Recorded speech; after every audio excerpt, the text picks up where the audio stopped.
ხელოვნების აკადემიის კლასიკური მუსიკის მესამე ეროვნულ კონკურსთან დაკავშირებით საქართველოს კულტურისა და ძეგლთა დაცვის სამინისტროში პრესკონფერენცია გაიმართა. ხელოვნების აკადემიის მიერ კლასიკური მუსიკის ეროვნული კონკურსი მესამე ჩატარდება. წელს კონკურსი საქართველოს კულტურის სამინისტროს მხარდაჭერით გაიმართება და 9-დან 16 დეკემბრამდე გასტავს. კონკურსში მონაწილეობა საქართველოში მცხოვრებ ნებისმიერ მოქალაქეს შეუძლია, რომლებიც მუსიკალურ სკოლებში სწავლობენ საფორტეპიანო, სიმებიანი და ჩასაბერი ინსტრუმენტების სპეციალობაზე.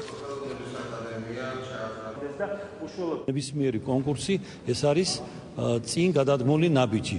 ანუ აქ რა ხდება?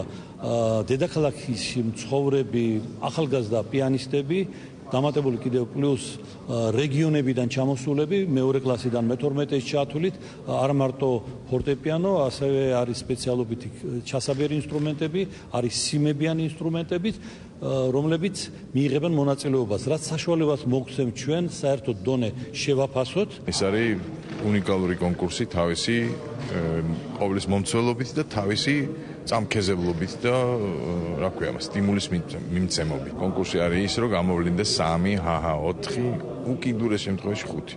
აქ ყოველ ასაკობრივ კატეგორიაში ვლინდება ეს 5 ბავშვი. და ასაკობრივი კატეგორიით შესაბამისად უხვად არის დაყოფილი.